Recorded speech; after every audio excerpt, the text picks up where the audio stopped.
Selamat malam Romo dan para devosan kerahiman ilahi yang terkasih. Perkenalkan, mungkin ada sebagian mungkin belum kenal, nama saya Abdi. Ya, saya yang pada malam hari ini akan memandu untuk acara pengajaran dari Romo Aurelius. Terima kasih untuk teman-teman yang telah bergabung pada malam hari ini. Pengajaran akan dibawakan oleh Romo Aurelius dengan tema Tuhan selalu menyiapkan jalan baru bagi umatnya. Marilah kita mempersiapkan diri berdoa dengan tanda kemenangan Kristus. Demi nama Bapa dan Putra dan Roh Kudus. Amin. Bapa yang Maha Rahim, kami mengucapkan syukur dan terima kasih atas berkat dan rahmat yang telah Kau berikan kepada kami, sehingga kami para devosan kerahiman ilahi dapat berkumpul kembali di awal tahun 2023 dengan penuh semangat dalam pengajaran yang akan dibawakan oleh Romo Aurel. Dengan tema yang tadi saya sudah sebut, ya Tuhan selalu menyiapkan jalan baru bagi umatnya.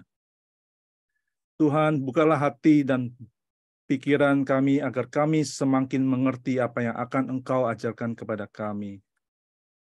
Berkatilah Romo Aurelius dalam memberitakan kerahiman ilahi, dan juga berkatilah semua alat komunikasi yang kami pakai agar acara ini dapat berjalan dengan lancar.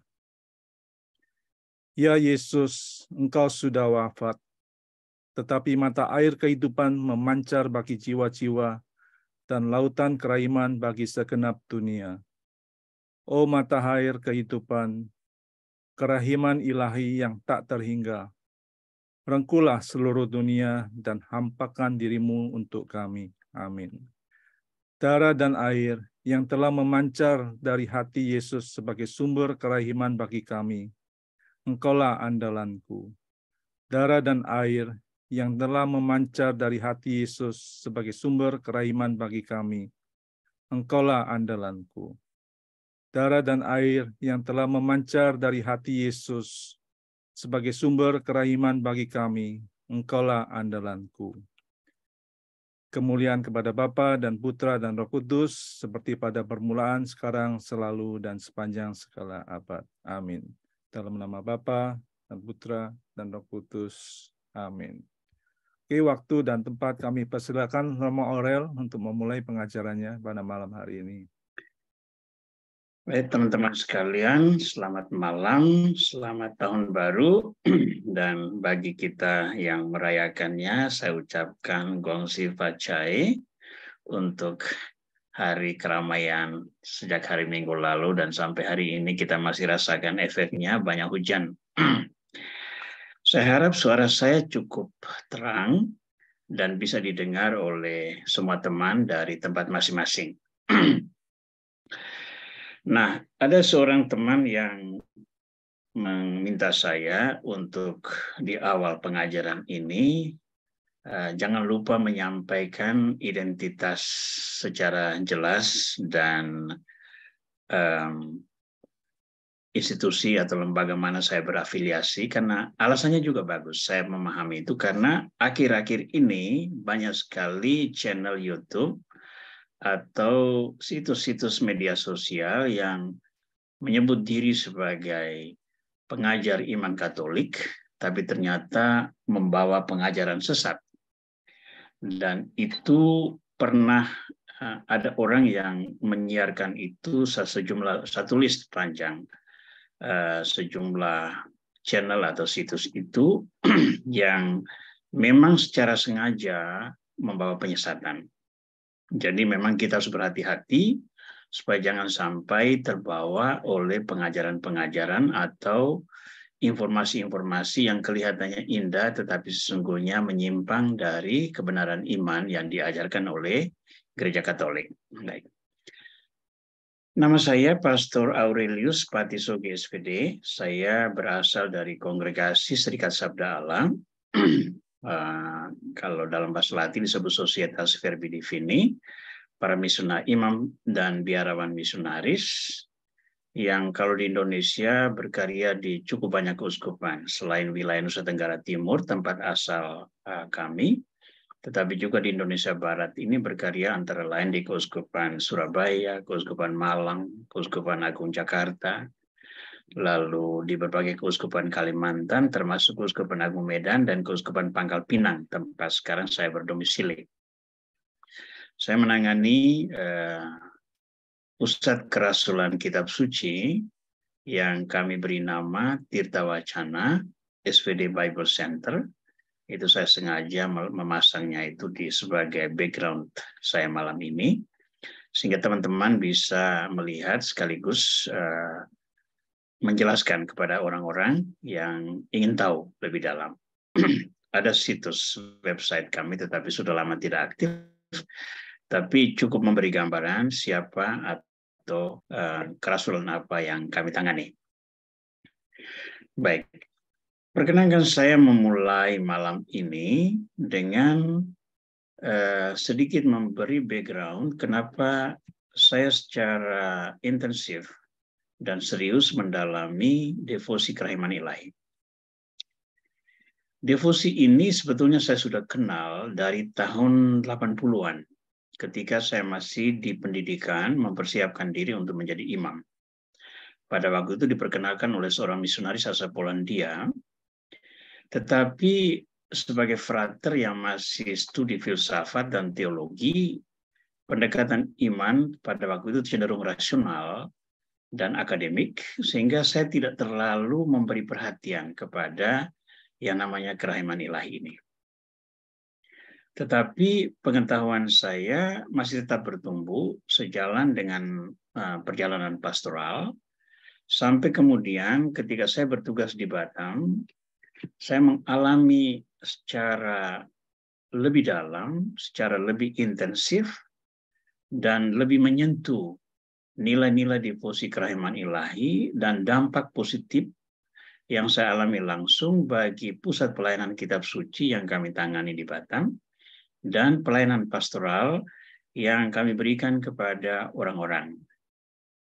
Saya sendiri bertugas sebagai pastor bagi orang-orang asing yang ada di Batam dan membentuk komunitas yang saya sebut sebagai International Pastoral Community.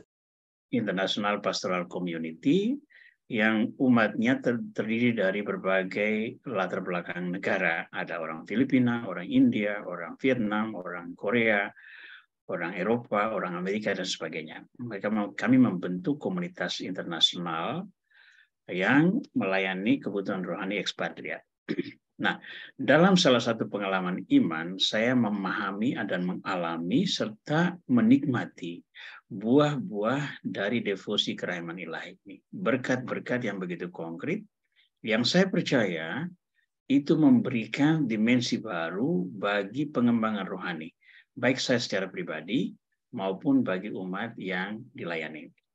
Sehingga kalau ada yang berkesempatan berkunjung ke Batam dan mampir ke gereja saya, beberapa dari antara kita sudah sempat melakukannya, di belakang mimbar baca dan mimbar khotbah, itu saya menempatkan gambar kerahiman ilahi. Karena saya ingin agar setiap bacaan yang mengalir dari mimbar tersebut, setiap khotbah yang disampaikan dari mimbar tersebut harus membahasakan Allah yang Maha Rahim, Allah yang berbelas kasih, yang terus mencintai manusia, walaupun manusia itu begitu berdosa. Nah, gerakan pelayanan kerahiman ilahi yang kami inisiasi dari Bible Center secara online itu sebetulnya sudah berlangsung lebih dari 1 tahun. Dan dari berbagai masukan dan evaluasi yang sudah kami lakukan, kita akhirnya memutuskan untuk membuat format baru pelayanan dan memperkenalkan itu kepada banyak pihak. Sehingga dalam 1 bulan terakhir ini, sejak awal Januari, kita melihat format-format baru tersebut. Itu buah dari pembaharuan yang dilakukan berkat evaluasi dan informasi yang kami peroleh dari teman-teman sekalian. Nah, berbekalkan itu, malam ini juga kita memulai kembali pertemuan bulanan, dan saya secara khusus berterima kasih kepada Pak Darmono yang dalam salah satu sesi diskusi meminta saya untuk mengelaborasi lebih dalam tentang pewahyuan mistik Santa Faustina sebagai sebuah pewahyuan profetik untuk dunia masa sekarang. Ya. Bagi saya ini sebuah perhatian yang memberi spotlight bagi pendalaman lebih lanjut, mengapa kita perlu terus mendalami buku harian Santa Faustina sebagai suatu gerakan yang sangat memperkaya khasana spiritualitas gereja, bukan hanya di Indonesia, tetapi praktis di seluruh dunia. Ya. Dan di mana-mana kita menemukan bagaimana orang berkembang iman dan pelayanannya berkat inspirasi yang diperoleh dari pelayanan di Bible devosi kerahiman ilahi ini. Saya sendiri terlibat secara online misalnya dengan gerakan Asian Apostolic Congress on Mercy dan juga World Apostolic Congress on Mercy yang sedianya beberapa tahun lalu diselenggarakan di Samoa. Dan untuk Asia misalnya pernah terjadi di Medan dan saya sendiri menjadi pembicara dalam pertemuan tersebut untuk memberi testimoni bagaimana kerahiman ilahi itu menjadi sebuah sumber kekuatan bagi pelayanan imamat yang saya jalani. Nah, untuk malam ini sebagai sebuah pengantar dari keseluruhan perjalanan selama tahun 2023 yang akan datang, saya mengajak teman-teman semua untuk mendalami tema Tuhan selalu mempersiapkan jalan bagi umatnya. Perkenalkan saya untuk mulai share screen, sehingga teman-teman bisa melihat dan mengikutinya di layar yang saya siapkan. Baik.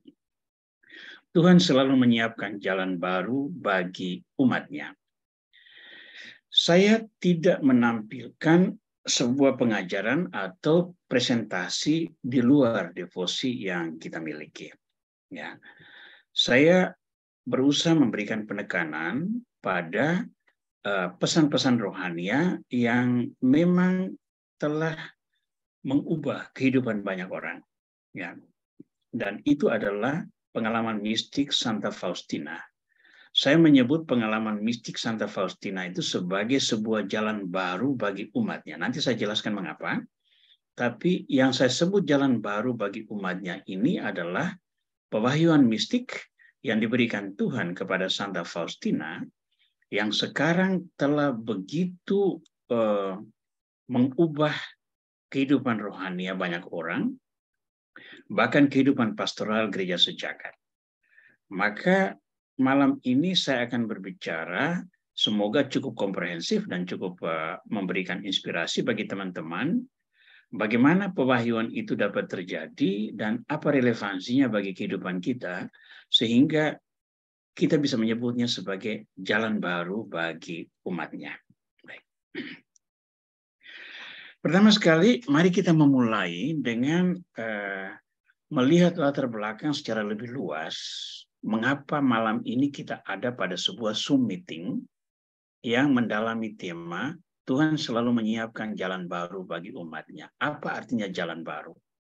Kalau kita berbicara tentang jalan, pikiran kita pasti mengarah kepada Yesus yang menyebut diri sebagai Akulah jalan, kebenaran, dan hidup. Dan kalau berbicara tentang jalan, Kristus sebagai jalan, jalan itu mengantar kita kepada kebenaran, dan kebenaran itu memerdekakan sehingga memberikan kita kehidupan sepenuhnya dalam perlindungan Tuhan. Nah, pengungkapan diri Tuhan dalam sejarah keselamatan itu akhirnya memberikan kita warisan yang sangat besar dan berharga, yakni kitab suci Kristiani atau Alkitab yang terdiri dari dua bagian ini. Ada perjanjian lama dan ada juga perjanjian baru.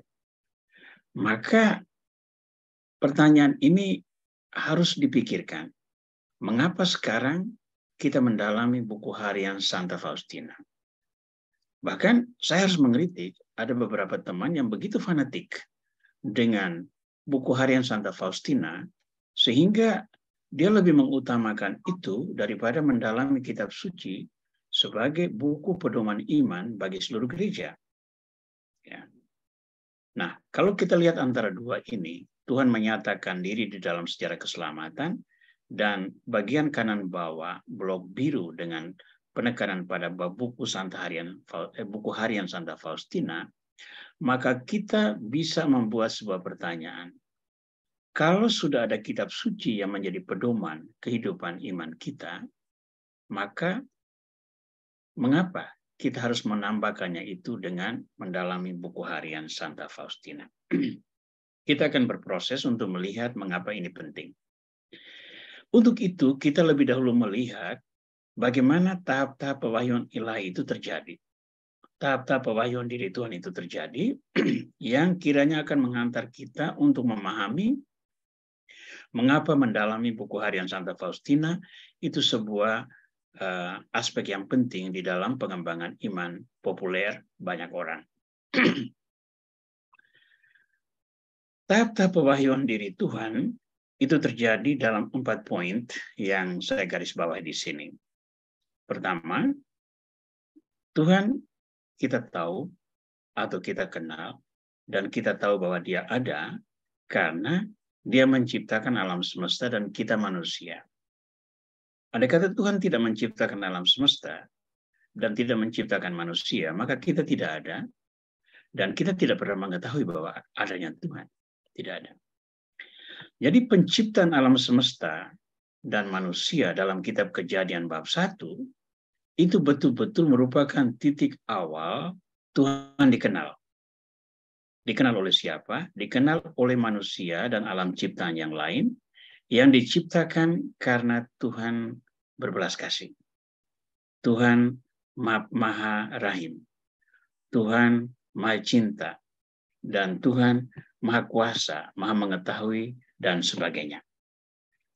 Nah, tetapi karena manusia pertama itu berdosa, lalu Tuhan harus memilih dan mengutus orang-orang terpilih seperti para nabi, para bapak bangsa, para raja, para hakim, dan sebagainya. Supaya apa? Supaya mereka menuntun manusia berdosa. Nah, itulah yang kita kenal di dalam Perjanjian Lama.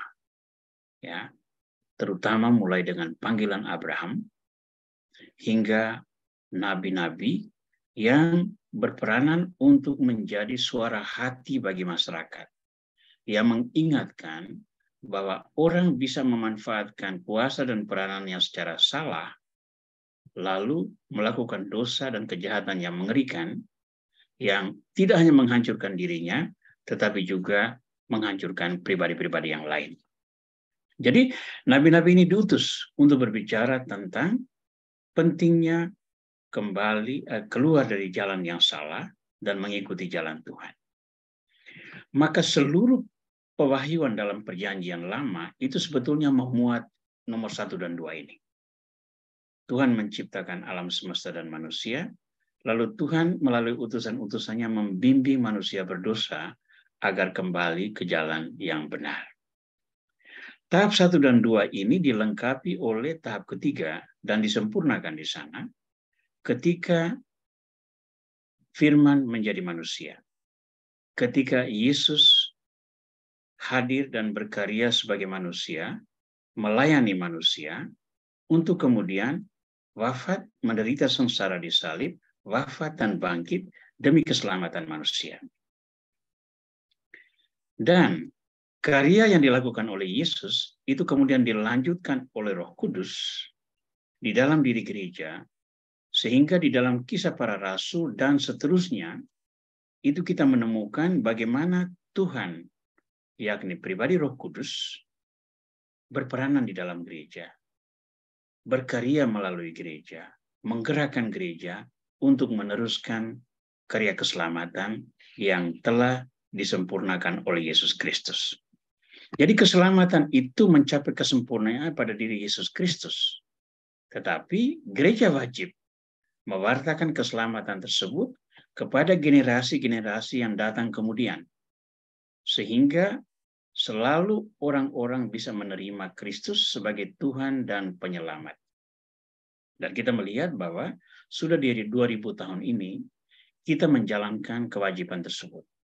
Kita menjalankan kesaksian tentang Kristus, tentang keselamatan yang datang dari Tuhan, yang telah menciptakan alam semesta, yang telah menuntun orang-orang berdosa melalui pewahyuan dirinya, yang akhirnya menyelamatkan manusia melalui peristiwa salib dan kebangkitan Yesus Kristus. Itu tugas kita. Nah, nomor 3 dan 4 ini yang kita temukan di dalam perjanjian baru.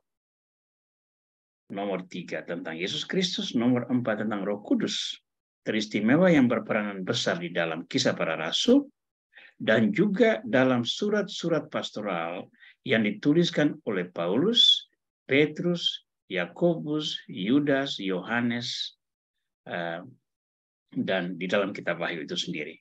Sebagai sebuah tuntunan bagi umat Allah bahwa kalau engkau mau mewartakan keselamatan yang datang dari Allah, ini pedomanmu. Nah, andai kata demikian, apakah pewahyuan diri Tuhan itu berhenti? Apakah dengan itu kita tidak bisa lagi berbicara tentang pewahyuan diri Tuhan yang lain sesudah itu? Nah, pewahyuan diri Tuhan yang berhenti itu sebetulnya terjadi bukan berarti bahwa Tuhan berhenti berkarya. Sejak peristiwa Pentakosta, peranan Tuhan secara fisik di tengah manusia itu tidak ada lagi. Bahkan sejak peristiwa kenaikan. Dengan naiknya Yesus ke surga, kehadiran Tuhan secara fisik oleh peristiwa inkarnasi itu berakhir. Tetapi sejak Pentakosta, Tuhan pribadi ilahi itu berperanan di belakang layar. Ya, gereja atau umat Allah itu di garda depan. Kita ini yang berhadapan dengan dunia. Kita ini yang berhadapan dengan bangsa-bangsa. Kita ini yang berhadapan dengan alam semesta. Tidak ada lagi Kristus yang turun tangan langsung untuk menyembuhkan orang sakit, membebaskan orang dari setan, meredakan badai, memperbanyak roti, membangkitkan orang mati. Itu secara fisik itu tidak ada lagi. Tetapi Tuhan memiliki gereja, dan gereja diberi tanggung jawab untuk menghadirkan Tuhan yang mencintai ini. Nah, gereja yang berperanan ini ternyata tidak selalu setia. Umat Allah itu tidak selalu kudus, tidak selalu menjalankan hal yang benar. Dan jangan lupa, gereja kita ini pernah mengalami masa-masa di mana gereja sebagai institusi maupun sebagai persekutuan umat Allah itu melakukan kejahatan-kejahatan, kesalahan-kesalahan yang betul-betul mengerikan dilihat dari moralitas masyarakat modern. Nah, terhadap gereja yang salah tersebut, ya, kita melihat ada intervensi Tuhan. Roh Tuhan melakukan intervensi dalam rupa pewahyuan yang lain. Dan pewahyuan yang lain ini antara lain adalah pewahyuan mistik. Ya. Jadi Tuhan tidak menampilkan manusia baru yang mengklaim diri sebagai Kristus, tidak. Tuhan tidak mewahyukan pengajaran baru yang menentang ajaran Kristus, tidak. Tetapi Tuhan menampilkan tuntunan baru yang menyampaikan kabar yang sama, keselamatan yang sama, nilai yang sama, melalui pewahyuan-pewahyuan khusus, antara lain yang kita sebut sebagai pewahyuan mistik. Nah, di sini kita melihat bahwa umat Allah yang berubah maupun pewahyuan mistik ini memberikan gereja energi baru. Energi baru yang membuat gereja berperanan mengubah diri, membaharui pelayanan demi dunia yang lebih baik. Ya. Nah, dalam hal ini kita melihat di blok putih kanan bawah pewahyuan mistik. Pewahyuan mistik adalah salah satu cara, saya tidak katakan satu-satunya, ada banyak cara. Tetapi pewahyuan mistik merupakan salah satu cara di mana Tuhan melakukan intervensi ke dalam hidup gereja yang menyimpang dari jalan kebenaran. Ya. Nah, ini menarik. Ini menarik. Ya. Sehingga kita melihat bahwa Tuhan terus berkarya. Tuhan terus mewahyukan diri, tetapi Tuhan tidak memberikan sebuah penyesatan terhadap umat, karena Dia tidak memberikan kepada kita satu pribadi yang lain selain Kristus Yesus, yang memang sudah menjadi titik kulminasi dari seluruh sejarah keselamatan yang didesain oleh Allah Bapa sejak manusia pertama berdosa. Jadi apa yang kita alami sekarang, apa yang kita lakukan sekarang, dan apa yang kita upayakan malam ini, itu sebetulnya konsekuensi logis dari dosa pertama yang dilakukan oleh manusia di Taman Eden, yakni Adam dan Hawa, dan tanggapan Tuhan terhadap dosa tersebut. Tuhan terus berbelas kasih kepada manusia yang berdosa. Dia tidak ingin manusia yang diciptakan menurut gambarnya sendiri itu hancur oleh karena dosa, maut, dan kegelapan. Dia ingin menyelamatkan manusia dengan terus mewahyukan diri dengan berbagai cara, antara lain pewahyuan mistik yang malam ini menjadi fokus perhatian kita untuk mendalami devosi kerahiman ilahi. Nah, ada dua jenis wahyu ilahi yang saya harus tampilkan untuk menunjukkan seperti apa pewahyuan mistik ini di dalam kehidupan gereja. Nah, nomor satu adalah wahyu universal. Wahyu universal itu ada di mana? Ada di dalam kitab suci atau tradisi apostolik yang diajarkan oleh gereja. Ya. Jadi bisa lihat ada 3 unsur di sini. Kitab suci, tradisi, dan pengajaran gereja. Yang dalam bahasa teknis pastoral dan teologi itu kita sebut sebagai 3 sumber kebenaran dalam gereja Katolik itu apa?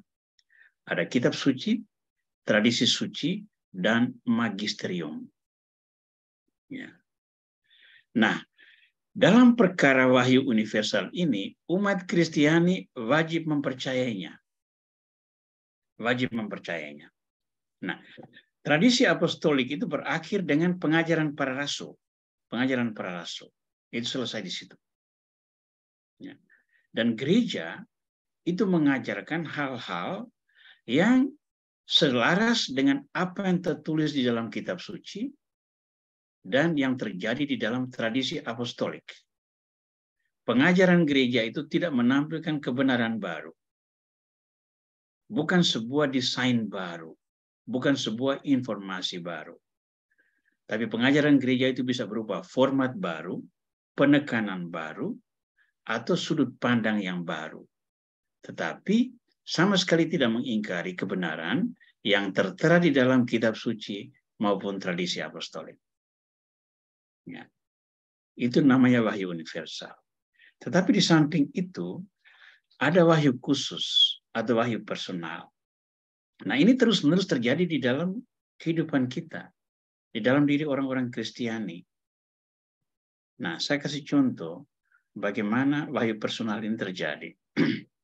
Sebagai imam, kewajiban saya itu setiap hari Minggu, ya tidak setiap hari Minggu sih, kadang-kadang ada tugas lain, saya hanya bisa menghadiri misa, atau konselebrasi dan orang lain yang berkhotbah. Tapi satu tugas esensial dari seorang imam adalah berkhotbah setiap hari Minggu.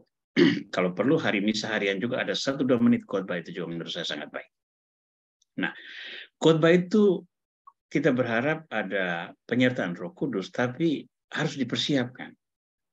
Ya, kalau imam yang tidak siap khotbah, itu Anda bisa lihat sendiri bagaimana ngawur khotbahnya, amburadul presentasinya, dan kita tidak tahu dari mana dia mulai dan kapan dia berhenti. Itu sering terjadi. Nah, tapi jangan mengira bahwa persiapan khotbah itu selalu berlangsung mulus. Tidak. Ada saatnya kita merasa kering. Persiapan khotbah itu menjadi hambar. Lalu kita bilang, ya sudahlah, hari ini saya bicara yang standar saja, yang normatif saja, dengan harapan umat masih bisa menemukan pesan-pesan positif dari pengalaman yang mereka temukan. Nah, dalam sejumlah kesempatan saya mengalami begini. Ketika sudah mempersiapkan diri di gereja dan misa akan segera dimulai, pada detik-detik terakhir itu muncul ide baru yang justru menjawabi kekeringan persiapan khotbah yang sudah saya lakukan. Dan ide baru itu bisa sama sekali mengubah rancangan khotbah yang saya sudah siapkan. Nah, bagi saya, ini adalah pewahyuan diri Tuhan atau inspirasi Roh Kudus yang sedang terjadi di dalam diri saya.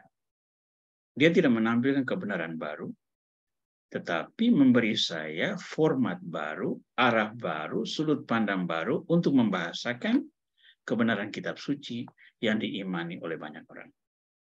Nah, yang harus kita perhatikan bahwa pewahyuan ini terjadi terus-menerus dalam diri orang Kristiani. Tapi ada sejumlah orang Kristiani yang sangat khusus. Mereka memiliki pengalaman-pengalaman dan kekayaan rohani yang luar biasa. Ya. Bagi anak-anak didikan Yesuit misalnya, retret 30 hari gaya Ignatian itu lahir dari sebuah pengalaman mistik yang luar biasa yang dialami oleh Santo Ignatius. Lalu ada contoh lain, Santa Brigita, Santa Katerina dari Siena, Yohanes dari Salib, dan Santa Faustina. Mereka mengalami pengalaman rohani yang begitu kaya dan mendalam, yang mereka tuliskan dan mereka wariskan bagi kita. Tapi jangan lupa, untuk jenis ini umat tidak wajib percaya. Ya. Jadi orang tidak ada kewajiban bahwa dia harus mengikuti apa yang ditulis Santa Faustina. Ya. Jadi ini ibaratnya begini. Kalau kamu tidak percaya, itu tidak berdosa. Tapi kalau kamu percaya, itu bisa membawa satu dimensi lain dalam penghayatan iman. Beda dengan yang di atas, universal. Kalau kamu percaya, itu membawa rahmat. Tapi kalau kamu tidak percaya, itu menyebabkan kamu berdosa. Ya, itu dua perbedaan antara wahyu universal dan wahyu personal, wahyu khusus.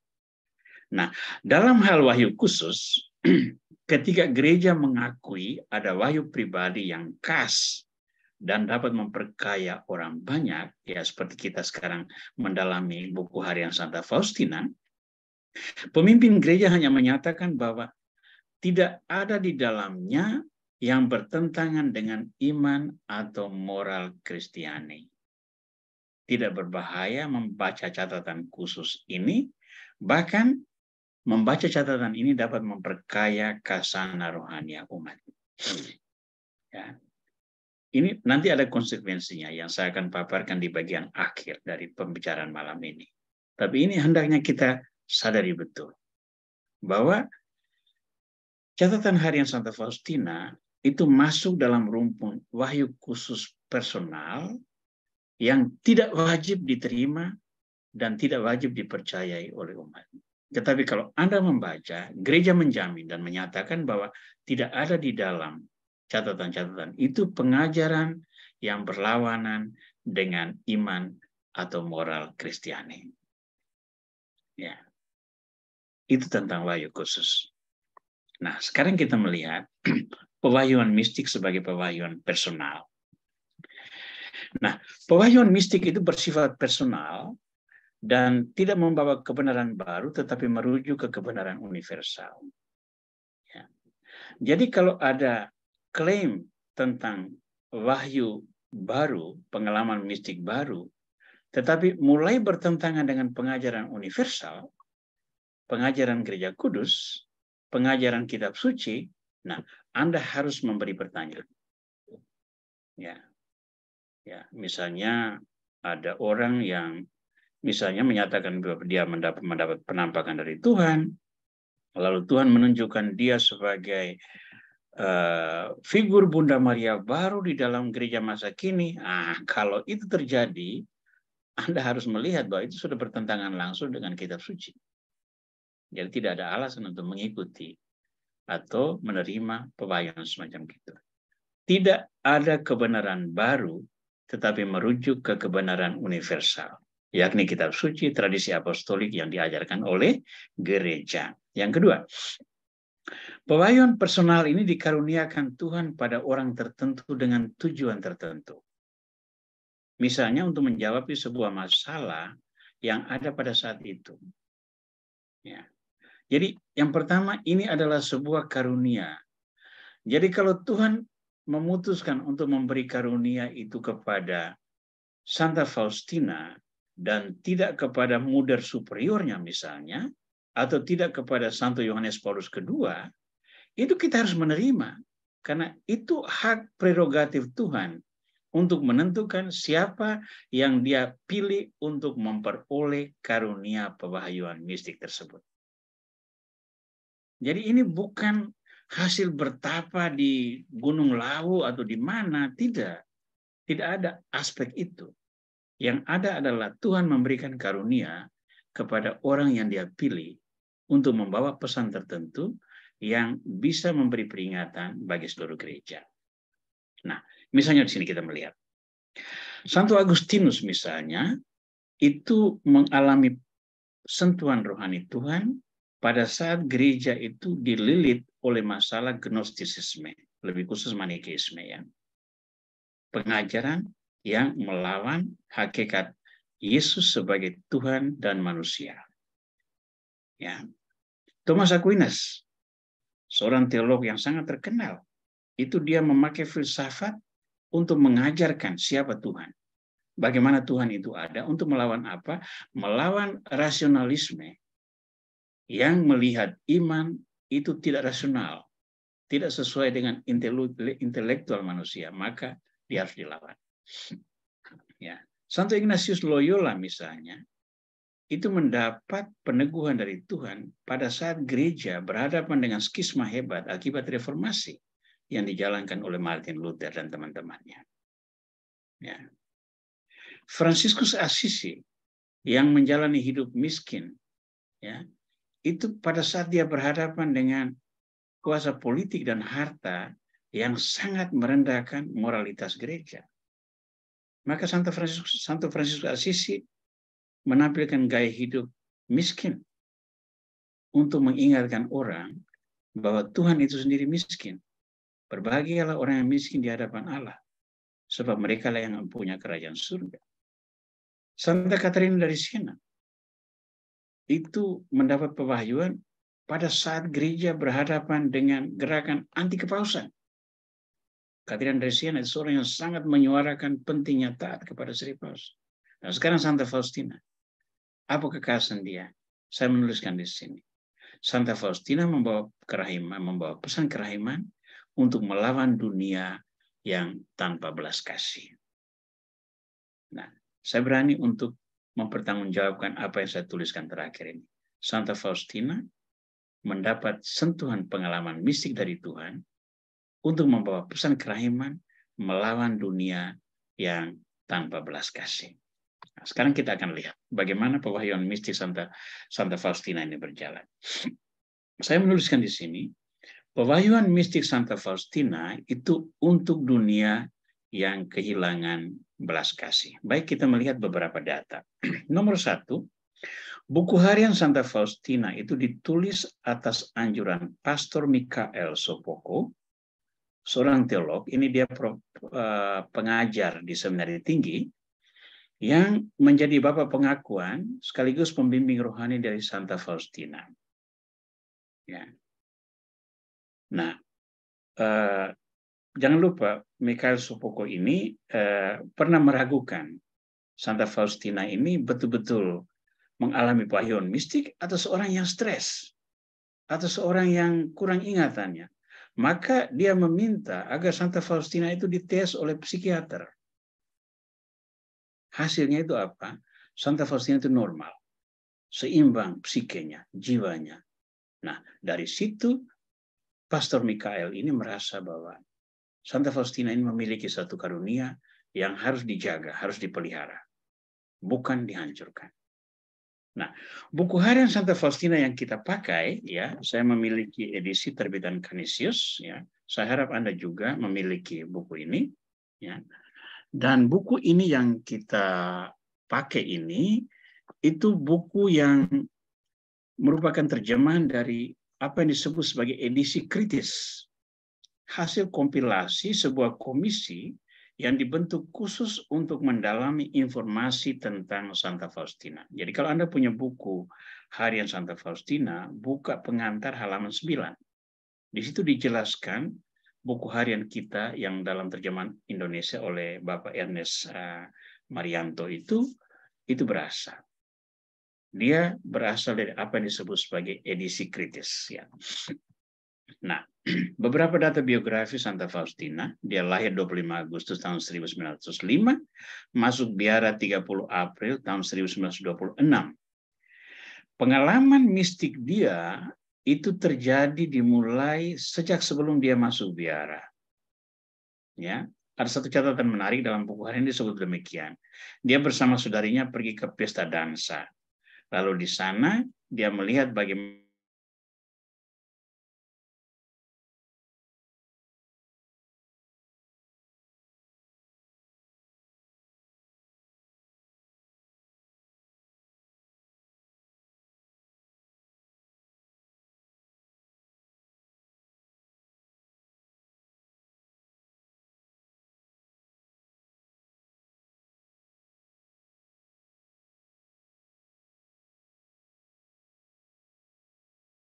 buku hari Faustina ini. Ya, nah, saya percepat sedikit pembicaraan saya. Nah, pada saat yang sama kita melihat beberapa data historis global ketika Santa Faustina mengalami pewahyuan mistik tersebut. Nomor satu, itu Hitler mulai berkuasa di Jerman. Itu tahun 1933. Ya. Lalu dia membangun aliansi dengan Jepang, itu tahun 1938. Di tahun itu dimulai Perang Dunia Kedua dengan invasi Hitler ke Cekoslowakia dan aneksasi Austria. Ya. Perang berjalan begitu brutal, di mana eksterminasi atau genosida orang Yahudi itu berlangsung secara sistematis. Jerman menyerah pada 2 Mei 1945, tetapi komunis Rusia lalu menjadi penguasa baru untuk kawasan Eropa Timur dan berbagai belahan dunia yang lain. Nah, Jepang melancarkan perang Asia Pasifik dalam kurun waktu yang sama. Kita di Indonesia mengalami juga eksesnya. Bom atom di Hiroshima dan Nagasaki itu tahun 1945, dan Jepang menyerah itu pada tanggal 15 Agustus tahun 1945. Nah, itu pesta apa? Hari Raya Maria diangkat ke surga. Ya. Sekarang kita melihat dua rel yang berjalan beriringan tapi tidak bertemu. Pada satu sisi ada pewahyuan mistik Santa Faustina yang menekankan pentingnya berbelas kasih, bermati raga, berdoa, berpuasa, dan melakukan kebajikan-kebajikan agar manusia bertobat dan memperoleh belas kasih Tuhan. Pada rel yang satunya kita melihat bahwa ada pergolakan politik, rasisme, ateisme, dan sebagainya yang sangat tidak menghormati Tuhan dan sangat tidak menghormati manusia yang diciptakan menurut gambaran Tuhan. Ya. Ini dua kolom atau dua rel yang berjalan beriringan pada periode yang kurang lebih sama, tetapi tidak bertemu satu dengan yang lain. Ya. Maka saya berani mengatakan bahwa pewahyuan mistik Santa Faustina itu memang disampaikan untuk mengingatkan manusia bahwa Anda sekarang ada di dalam dunia yang kehilangan belas kasihan. Maka buatlah sesuatu. Nah, sekarang kita lihat. Buku harian Santa Faustina itu ditulis pada masa menjelang Perang Dunia Kedua yang sangat menghina Tuhan dan manusia yang diciptakan menurut gambarannya. Menghina Tuhan itu kenapa? Karena di dalam perang ini ada juga aspek komunisme dan ateisme. Menghina manusia karena ada genosida sistematis terhadap masyarakat tertentu. Dan buku harian Santa Faustina itu ditulis untuk memberi pesan belas kasih kepada dunia yang tidak lagi berbelas kasih. Ya, yang tidak berbelas kasih itu dalam representasinya di mana? Ada Hitler, ada Stalin, ada Hirohito dari Jepang. Ya, ini semua representasi dunia yang tidak berbelas kasih. Pada sisi lain, buku harian Santa Faustina menyuarakan pentingnya belas kasih. Nah, pada saat itu didoronglah kita untuk merayakan belas kasih dalam hari kerahiman ilahi, hari Minggu sesudah Paskah, ya, sebagai sebuah katekese iman. Ya, sayang bahwa ada banyak pastor kurang menghargai perayaan hari Minggu Paskah kedua itu sebagai hari kerahiman ilahi. Ada pastor yang bahkan dengan sengaja tidak merayakannya. Ya. Padahal ini adalah sebuah katekese iman yang sangat baik. Ya. Nah, dari buku harian ini, saya mengutip beberapa pesan kenabian yang memang kemudian itu terjadi. Dalam buku harian nomor 47-48, kita menemukan kutipan ini. Yesus berkata kepadaku, lukislah sebuah gambar tepat seperti yang engkau lihat ini, dengan tulisan di bawahnya, Yesus engkau andalanku. Dalam bahasa Polandia itu Yesus ufam tobie. Dalam bahasa Inggris itu Jesus I trust in you. Dalam bahasa Indonesia saya lebih suka kalau diterjemahkan begini, Yesus aku mengandalkan engkau.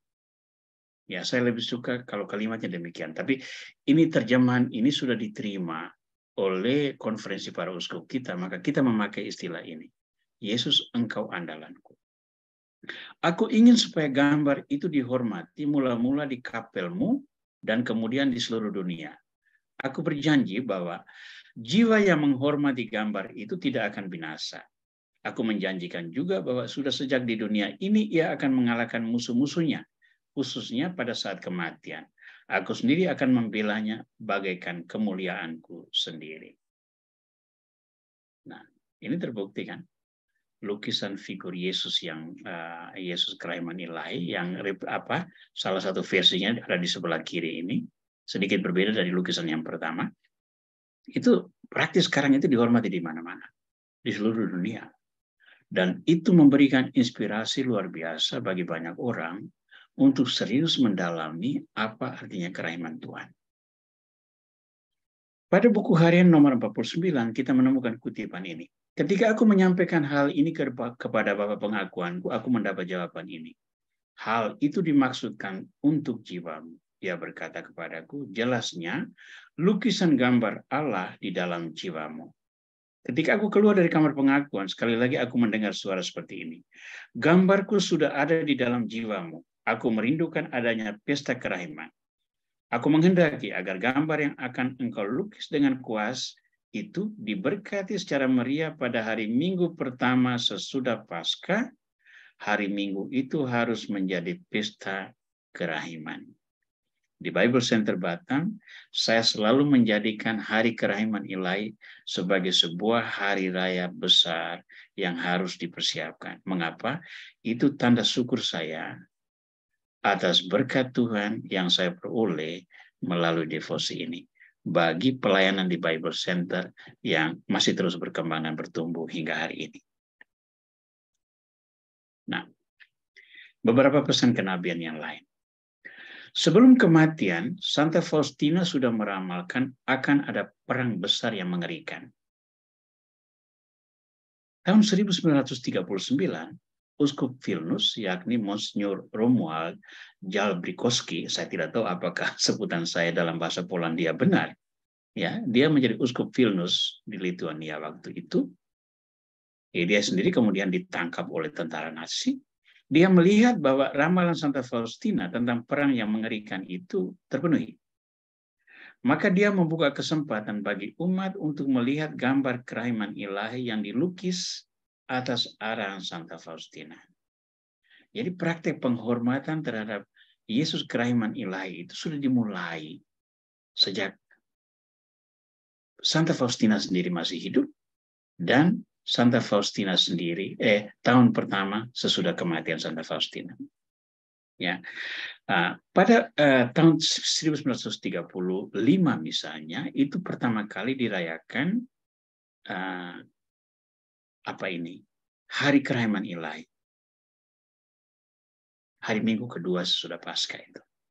Yang perayaannya dipimpin oleh Pastor Sopoko, Bapak Rohania Santa Faustina, dan dihadiri sendiri oleh Santa Faustina. Ya.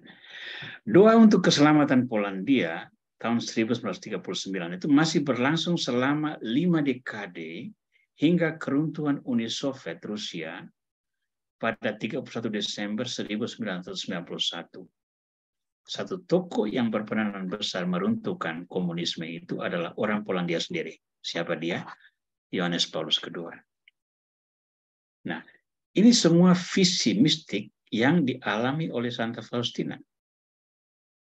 Nah, sekarang kita melihat pewahyuan mistik Santa Faustina itu untuk dunia yang berbelas kasih itu seperti apa. Ada tragedi global, abad 20 menjadi saksi sejumlah tragedi kemanusiaan, seperti Perang Dunia I dan II, komunisme Rusia, Perang Korea, Perang Indochina, ya, Vietnam, Laos, Kamboja, Perang Timur Tengah, ya, semua itu terjadi pada abad ke-20. Tetapi ada juga tanda harapan. Konsili Vatikan kedua lebih membuka gereja bagi dunia. Ini sponsori oleh Santo Yohanes ke-23. Dan di dalam konsili itu ada pengajaran-pengajaran iman yang betul membawa kita ke dalam dunia. Misalnya Nostra Aetate. Ini tentang dialog dengan agama-agama lain. Ya. Sesuatu yang gereja sebelumnya tidak terlalu memberikan perhatian, bahkan cenderung melawan. Konsili Vatikan kedua minta, mari kita berdialog dengan agama-agama lain. Nah, ini beberapa hari lalu itu seorang adik kelas saya yang pernah Vikaris Jenderal Keuskupan Sibolga, Romo Doni namanya, dia meraih doktoratnya di Universitas Islam Negeri di Yogyakarta. Antara lain dia berbicara tentang Nostra Aetate ini. Ya. Ada Unitatis Redintegratio, itu pengajaran tentang ekumene, pentingnya bersatu dengan gereja-gereja lain. Lalu ada Gaudium et Spes, gereja masuk ke dalam dunia dan merasul di sana. Ya, ada Kerawang dan sebagainya, dan semua itu membahasakan pentingnya gereja terbuka bagi dunia. Lalu tanda harapan lain yang tadi saya sudah singgung, yakni Yohanes Paulus II dipilih menjadi paus, Kardinal Karol Wojtyła dipilih menjadi paus dengan nama Yohanes Paulus II, dan dia berperanan sangat besar meruntuhkan komunisme. Ya. Kita bisa mengatakan ini buah dari kerahiman ilahi yang pewahyuan mistiknya diberikan kepada Santa Faustina, seorang yang berpendidikan sangat rendah, tetapi yang mau mendengar suara Tuhan. Ya. Nah, sekarang yang paling penting bagi kita coba lihat sedikit pesan kerahiman Santa Faustina melalui pewahyuan mistik dan relevansinya bagi kita hari ini. Pewahyuan mistik Santa Faustina hadir pada saat yang tepat, ketika dunia kehilangan penghormatan pada Tuhan dan belas kasih kepada manusia. Ya. Komunisme, ateisme, jelas-jelas mengajarkan Tuhan tidak ada, bahkan melakukan gerakan untuk melawan semua yang berkaitan dengan iman kepada Tuhan. Manusia dilecehkan hakikatnya, martabatnya, ya, genosida selama Perang Dunia Kedua, ya, apa yang dilakukan oleh Khmer Merah di Indochina, di Kamboja misalnya, ya, pembunuhan massal berbagai orang, ada genosida juga di Rwanda, Burundi, semua itu terjadi merupakan wujud pelecehan terhadap manusia yang merupakan gambaran Tuhan. Belas kasih kepada manusia diabaikan. Nah, di sini tampil sosok Santa Faustina yang tidak mengajarkan Tuhan baru, tetapi menyampaikan kebenaran-kebenaran rohania yang selaras dengan sosok Kristus Alkitabiah. Untuk menggarisbawahi ini, saya tampilkan 3 potret Kristus yang kebenaran ini kita dapat temukan juga di dalam pewahyuan mistik Santa Faustina. Nomor 1, belas kasih. Maka tergeraklah hati Yesus oleh belas kasihan. Lalu ia menjamah mata mereka, dan seketika itu juga mereka melihat lalu mengikuti dia. Betapa Santa Faustina menekankan belas kasih kepada jiwa-jiwa, sehingga untuk keselamatan jiwa-jiwa ini, dia mau berdoa, berpuasa, dan bermati raka. Berkorban diri. Tidak ada kasih yang lebih besar daripada kasih seseorang yang memberikan nyawanya untuk sahabat-sahabatnya. Dari Injil Yohanes bab 15 ayat 13. Untuk keselamatan jiwa-jiwa, Santa Faustina mau berkorban diri. Jangan lupa, menulis catatan harian itu bukan hal yang menyenangkan untuk Santa Faustina. Dia sendiri tidak suka. Tetapi Bapak pengakuannya melihat bahwa ini penting. Santa Faustina disuruh menulis catatan harian itu antara lain supaya dia tidak terlalu lama membuat pengakuan. Jadi untuk Bapak pengakuannya hal yang membosankan juga. Tetapi dia didorong untuk melakukan catatan itu, lalu direview oleh Bapak pengakuannya, dan ternyata itu menjadi sebuah warisan rohani yang sangat memperkaya kasana spiritualitas gereja hari ini. Itu terjadi berkat ketaatan Santa Faustina yang mau berkorban diri untuk melakukan sesuatu demi keselamatan jiwa-jiwa yang didoakan. Melayani tanpa pamrih. Sembuhkanlah orang sakit, bangkitkanlah orang mati, tahirkanlah orang kusta, usirlah setan-setan. Kamu telah memperolehnya dengan cuma-cuma, karena itu berikanlah pula dengan cuma-cuma. Matius bab 10 ayat 8. Ini yang dilakukan oleh Santa Faustina. Apa yang dia tulis itu adalah wujud pelayanan tanpa pamrih.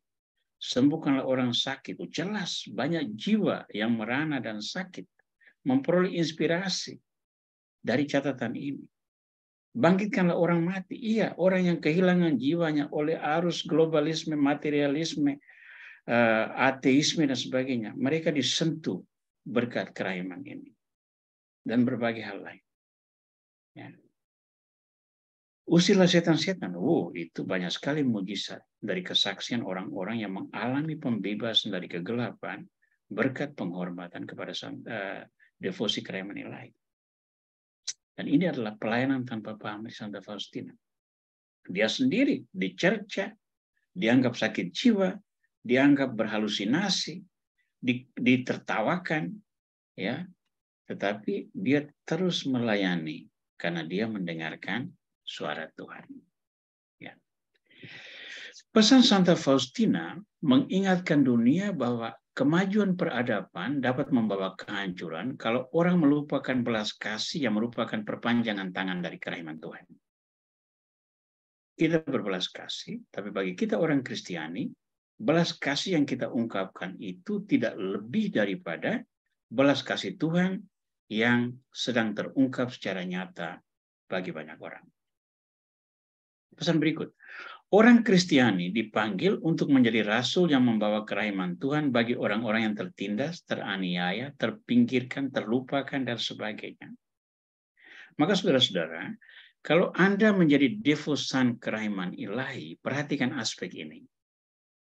Anda diajak Tuhan untuk membawa pesan kerahiman bagi orang-orang ini.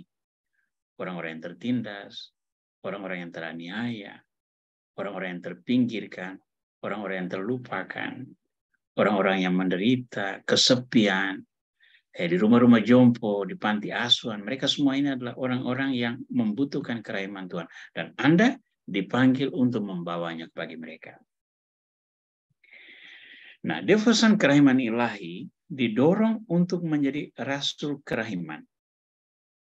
Maka, pendalaman buku harian Santa Faustina harus membuat kita lebih mencintai Yesus. Kalau Anda mulai meragukan Yesus karena lebih mencintai buku harian Santa Faustina, itu ada yang salah dengan refleksi Anda. Refleksi atas pengalaman mistik Santa Faustina harus membuat kita lebih peka pada situasi sekitar kita. Ya. Jadi Anda devosan kerahiman ilahi, tidak lalai berdoa kerahiman setiap jam 3, tidak lalai berdoa koronka sesering mungkin, tidak lalai menghadiri pertemuan kerahiman ilahi, merayakan hari kerahiman ilahi, memiliki gambar kerahiman ilahi, menyebarkan pamflet-pamflet kerahiman ilahi. Tetapi ketika Anda tidak tanggap terhadap orang-orang yang membutuhkan kerahiman ilahi dalam hidup konkret, Anda mesti mempertanyakan, apa buah-buah kerahiman yang Anda peroleh dari pendalaman tersebut. Nah, devosan kerahiman ilahi didorong untuk menjadi rasul kerahiman ilahi. Saya jabarkan lebih lanjut begini. Pendalaman buku harian Santa Faustina harus membuat kita lebih mencintai Yesus dan tidak semata-mata terfokus pada Santa Faustina. Buku harian Santa Faustina bukanlah kitab suci baru para devosan. Ingat baik-baik. Maka saya membuat statement ini. Kita dapat meninggalkan Santa Faustina, tetapi tidak dapat meninggalkan Yesus.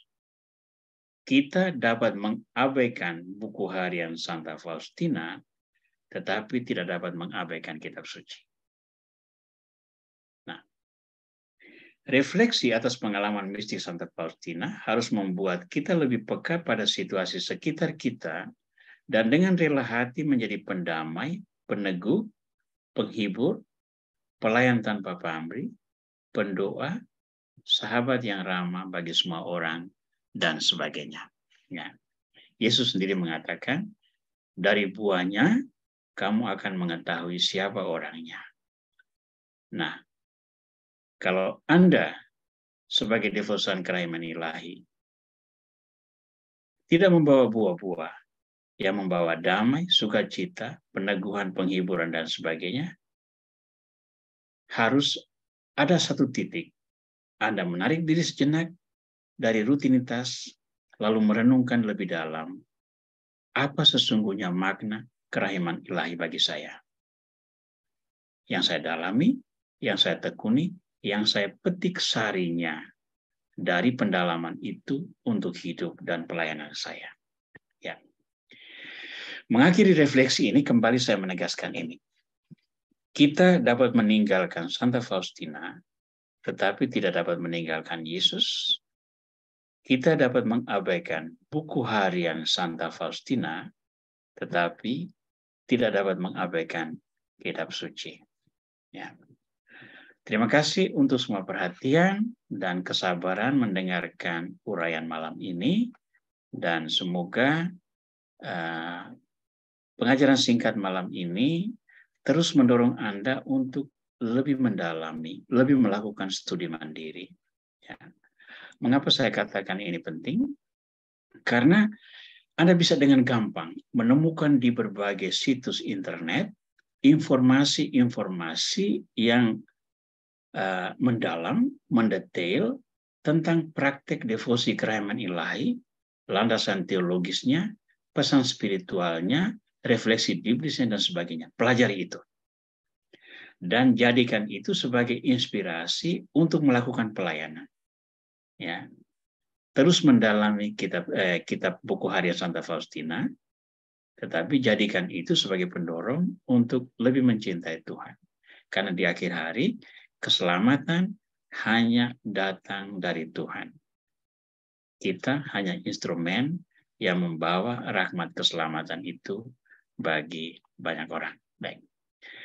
Terima kasih untuk semua perhatian. Saya kembalikan dulu kepada Pak Abdi untuk bisa memandu kita. Mungkin ada yang mau bertanya dan mau mendalami dan mau menyampaikan pemikiran atau sanggahan dan sebagainya. Kesempatan kita berikan. Pak Abdi, silakan. Oke, terima kasih Romo atas pengajarannya. Gitu. Teman-teman, kalau ada yang mau tanya, silakan. Atau sudah ada yang tulis bisa tanya juga, tulis di chat. Apakah ada yang mau bertanya?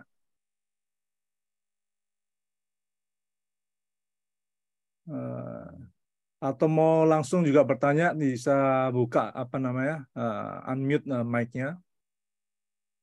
Izin bertanya, Pak Abdi Ya, sama silakan, Dr. Romo. Swani, ya silakan. Maaf saya tidak bisa buka videonya karena Ya, internetnya kurang kencang. ya, Terima kasih Romo. Terima kasih, selamat malam Romo. Dr. Swani ya. Sangat bagus pencerahannya, penjelasan Romo. Dan itu sangat menambah perspektif saya. Romo, dalam semua bacaan buku harian selalu ditekankan tentang kerahiman, lautan kerahiman. Jadi kalau bahasa Inggrisnya ocean, tapi kita samudra, tapi kita di Indonesia terjemahan Canisius dipakai apa tuh? Lautan ya, lautan. Saya ingin bertanya, selalu katakan, dengan melihat gambar kerahiman ilahi, banyak jiwa-jiwa diselamatkan. Gambar kerahiman ilahi. Dan pada jam kerahiman, benamkanlah dirimu dalam lautan kerahiman. Pertanyaan saya, lautan kerahiman ini adalah suatu seperti metafor. Ketika dalam kitab suci, kerajaan Allah itu, kerajaan surga itu sebagai apa? Sebagai apa? Biji sesawi, bangsawan dan sebagainya. Apakah ini sebenarnya suatu yang konkret? Dan yang kedua, bagaimana kita secara memandang gambar kerahiman ilahi, kita bisa meraih jiwa-jiwa masuk ke dalam kerahiman ilahi. Karena Yesus berkata, semua manusia harus melewati pintu kerahiman. Dan apakah pintu kerahiman itu sama dengan lautan kerahiman atau memang ada beda? Terima kasih, Romo. Baik, terima kasih Dr. Suwani. Dr. Suwani selalu mengajukan pertanyaan yang tidak terduga. Maaf Romo, maaf. Saya mohon maaf Romo. Mohon maaf. Tidak. Dengar dulu, ini komplimen saya terhadap pertanyaannya, Bu. Maksudnya begini, berarti Ibu Dr. Suwani serius mendalami kerahiman ilahi ini ya. Nah, dan itu yang saya senang bahwa dari situ muncul pertanyaan yang menggelitik supaya setiap orang betul serius mendalami apa yang dia yakini sebagai warisan rohani bagi masyarakat modern ini. Baik. Sekarang kita lihat dulu gambar. Seperti apa gambar kerahiman ilahi ya. Permisi Pak Abdi, saya mau pakai gambarmu sebagai spotlight untuk semua orang, karena ini gambar yang paling jelas. Nah, gambar kerahiman yang ditampilkan ini kan Yesus yang terbuka dadanya dengan sinar yang memancar dari dada itu. Ya. Nah, apa yang ditampilkan di sini itu mengingatkan kita akan apa? Lambung Yesus yang tertikam, dan dari luka itu mengalirlah darah dan air. Darah dan air yang membasuh dosa-dosa manusia, yang dalam spiritualitas gereja modern itu dibahasakan sebagai sakramen-sakramen. Ya, sakramen-sakramen yang membawa pengudusan bagi gereja. Nah, catatan harian Santa Faustina itu membahasakan, diterjemahkan sebagai lautan kerahiman. Ya, samudra kerahiman juga sebetulnya tidak banyak beda ya. Nah, kerahiman berbicara tentang samudra atau lautan itu arti metaforik yang saya pahami. Saya juga pernah bertanya itu ya, Dr. Suwani, kurang lebih dengan pemikiran yang sama. Ya, mengapa dipakai kata lautan? Mengapa dipakai kata samudra? Ya. Lautan dan samudra itu dua segmen di dalam dunia ini yang menyimpan banyak misteri, karena kita tidak mengetahui apa yang ada di dalamnya itu secara baik. Ada begitu banyak hal yang tidak bisa diindrai karena kita tidak berdaya di dalam yang namanya lautan dan samudra ini. Nah, mengibaratkan kerahiman ilahi seluas lautan atau samudra itu mengibaratkan kemampuan manusia yang tidak seberapa di dalam melihat dan mengalami kerahiman Tuhan. Kerahiman yang kita alami itu kan melalui kerahiman yang sederhana. Ya, orang yang baik, situasi yang baik, relasi dengan sesama yang baik, dan sebagainya. Itu yang konkret, yang kita bisa alami, kita bisa rasakan, dan kita bisa praktekkan. Tetapi ada begitu banyak kewujudan lain yang merupakan misteri ilahi, yang ada di dalam hati ilahi, yang manusia tidak berdaya laksana berhadapan dengan lautan atau samudra. Maka kedalaman Tuhan itu, hakikatnya, itu seringkali tidak terjembatani oleh intelektualitas manusia. Saya beri sebuah contoh dari statement yang dibuat oleh Santo Thomas Aquinas. Santo Thomas Aquinas itu dikenal sebagai seorang filsuf besar dan teolog terkenal di dalam gereja. Dia bahkan sampai mendapat gelar Dr. Angelicus di dalam gereja. Dokter keahlian setara para malaikat. Bayangkan itu, Santo Thomas Aquinas. Tetapi Santo Thomas Aquinas itu dia memiliki satu kekuatan iman yang mengatakan begini, bukan intelektual yang menolong iman, tetapi sebaliknya. Iman yang menolong intelektual itu. Sehingga manusia bisa menerima dan mengalami kasih Tuhan. Nah, pernyataan Santo Thomas Aquinas ini kita masih pakai di dalam nada pujian ketika kita adorasi sakramen Maha Kudus. Iman yang menolong budi, indra tak mencukupi. Itu lahir dari sentuhan mistik yang dialami oleh Santo Thomas Aquinas. Dan Santo Thomas Aquinas sendiri mengatakan bahwa sesudah menulis sekian banyak jilid buku, ya, Summa Theologia, untuk mempertanggungjawabkan iman secara akademik, secara intelektual, menjelang akhir hayatnya dia mengatakan bahwa apa yang dia tulis itu ternyata sangat sedikit jika dibandingkan dengan kedalaman misteri ilahi yang tidak terselami. Maka mengungkapkan kerahiman ilahi sebagai sebuah lautan atau samudra yang tak terjangkau, itu membahasakan bahwa betapa dalam kerahiman ilahi. Maka manusia yang tidak mengeksplorasi kedalaman iman ini untuk menimba dari kerahiman Tuhan tersebut, dia adalah manusia yang malang.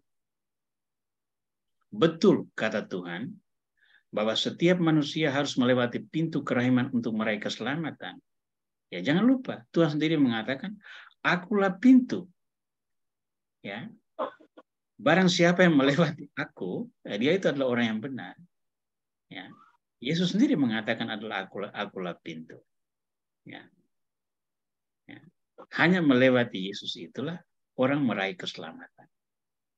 Maka betul, kalau Santa Faustina mengajak kita untuk membenamkan diri dalam kerahiman ilahi, kita harus sampai pada titik ini. Ada saatnya kata-kata itu menjadi tidak lagi penting. Semua refleksi teologis yang dituliskan dengan bahasa indah, argumentasi logis, sistematis, yang membuat orang menerima, terkesima, lalu mengakui kebenaran itu, ketika berhadapan Tuhan dengan Tuhan sendiri, barangkali pengalaman atau argumen tersebut menjadi tidak penting. Karena yang paling penting adalah ada bersama Tuhan dan menyelami kerahimannya.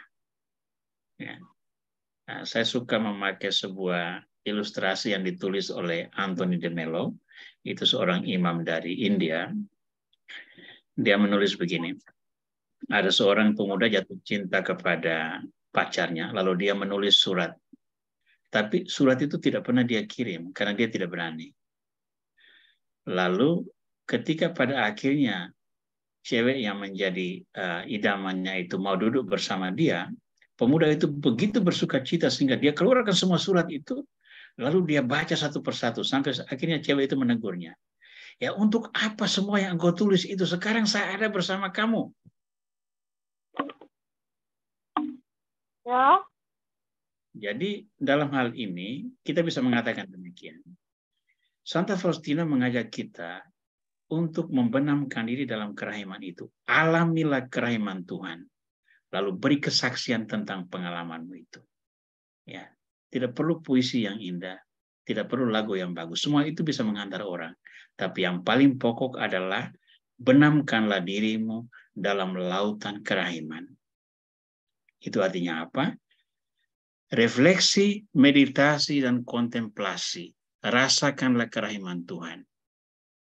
Karena kalau Anda merasakan kerahiman Tuhan, hidupmu akan diubah oleh kerahiman itu. Dan caramu melayani, caramu memperlakukan orang, caramu berkarya akan diwarnai oleh kerahiman yang mengalir di dalam dirimu. Saya rasa dengan itu kita adalah calon-calon mistikus yang sedang mengeksplorasi kedalaman pesan kerahiman ilahi untuk kita jadikan dorongan melayani di hari depan. Kira-kira begitu dulu, Dr. Swani. Pertanyaan saya. Terima kasih. Terima kasih, Romo. Sangat jelas. Ya, jadi kira-kira suatu relasi personal, ya Romo. Kita kontemplatif. Ketika memandang itu, kita ada kontemplatif. Jadi doa-doa formal itu sebenarnya membantu, tapi yang penting itu kontemplatif kita, Romo ya. Jadi misalnya begini, kita menghadiri perayaan Ekaristi ya. Perayaan Ekaristi itu kan sebuah perayaan yang tersusun secara sistematis. Ya. Disusun secara sistematis, mulai dari lagu pembukaan sampai penutup. Itu ada bagian-bagiannya yang kita ikuti dalam rangkaian ritus yang memang bertujuan untuk menghantar orang kepada pengalaman akan Kristus di dalam roti dan anggur. Ya. Tetapi andai kata di dalam perayaan Ekaristi Kudus itu orang mengalami sentuhan Tuhan juga yang begitu mendalam, yang lebih membahasakan kehadiran Tuhan, ya, bukan dalam rupa roti dan anggur itu, maka kita harus mengatakan bahwa orang ini sedang mengalami pola lautan kerahiman yang berbeda dari sesuatu yang diterima secara umum dan diimani oleh seluruh gereja. Mengapa? Karena dia dikaruniai Tuhan satu pengalaman lain yang juga membahasakan Tuhan yang menyertai dia secara konkret. Jadi sambil kita menghormati, menerima, dan mempraktekkan semua yang diajarkan oleh gereja dan melakukannya dengan sepenuh hati, bukalah hati untuk kemungkinan-kemungkinan lain bahwa Tuhan bisa juga sedang berbicara kepadamu dengan cara yang berbeda, yang hanya Anda sendiri memperoleh karunia tersebut. Ya, jadi jangan fanatik dengan sebuah forma. Seakan-akan dengan forma itu semua kebenaran harus dipaksakan masuk lewat itu. Ya, nanti rusak semua.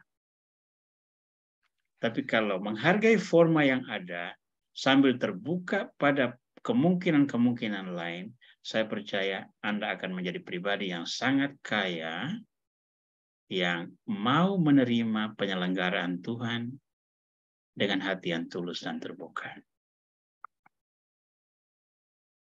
Ya, mungkin ada lagi yang... Baik, terima kasih Romo. Terima kasih banyak. Open heart, open mind. Tetap misteri. Terima kasih Romo. Sama-sama. Ya. Terima kasih. Ya, masih ada satu lagi nih Romo yang di chat. Ya. Dari Pak Rafael Sumarsana ya. Ya. Minta penjelasan, mohon penjelasan biblis atas rumusan dia kerahiman ilahi. Demi sengsara Yesus yang pedih, tunjukkanlah belas kasih-Mu kepada kami dan seluruh dunia. Baik. Demi sengsara Yesus yang pedih, tunjukkanlah belas kasihan-Mu kepada kami dan seluruh dunia. Ini kan sebuah rumusan doa yang kita pakai teristimewa dalam doa Koronka ya. Saya yakin banyak dari Anda di sini itu berdoa Koronka secara teratur. Saya sendiri setiap hari mendoakannya itu. Demi sengsara Yesus yang demi sengsara Yesus yang pedih, tunjukkanlah belas kasihan-Mu kepada kami dan seluruh dunia. Baik, rumusan biblis secara umum ini sebetulnya tidak ada.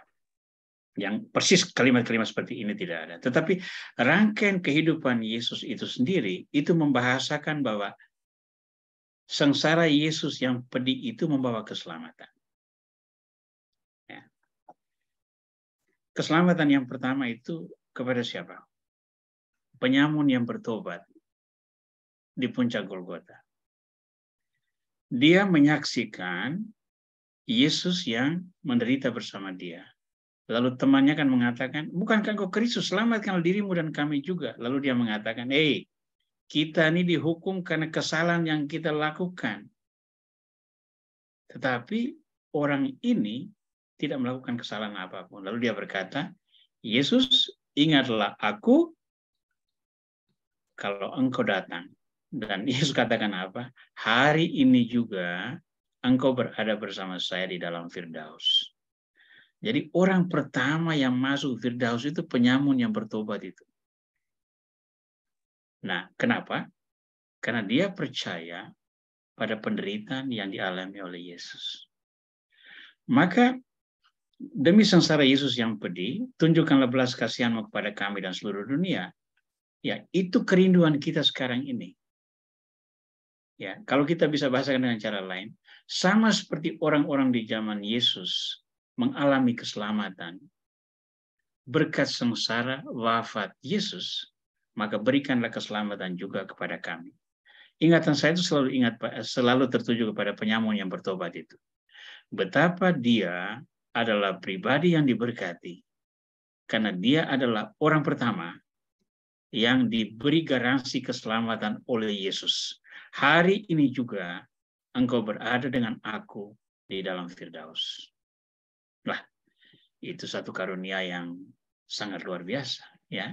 Jadi Pak Rafael Sumarsono, rumusan biblisnya memang tidak ada, ya. Kalimat yang persis sama dengan itu tidak ada.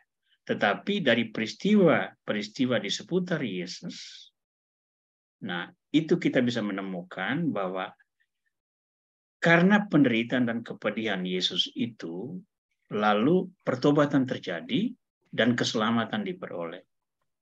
Pertobatan itu ada banyak orang, bukan hanya penyamun yang bertobat saja. Perwira Romawi misalnya, dia sendiri melihat dan mengatakan bahwa orang ini sungguh-sungguh anak Allah.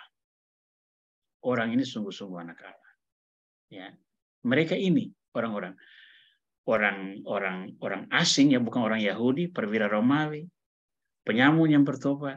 Mereka itu adalah orang-orang yang pertama yang merasakan buah-buah penderitaan dan kepedihan Yesus. Dan kita ingin agar keselamatan yang sama itu kita peroleh dalam hidup kita hari ini. Kira-kira begitu Pak Rafael, ya. Ada lagi yang Pak Frans Darmono, kelihatannya ada pertanyaan. Saya sudah melihat. Silakan. Silakan Pak Frans. Siapa? Ya, terima kasih. Oh, ya. Mungkin pertanyaan saya sudah sebagian tadi disinggung Romo di awal pembukaannya Romo tadi, tapi ini sekedar saya memikirkan ini suatu kejadian yang luar biasa sekali.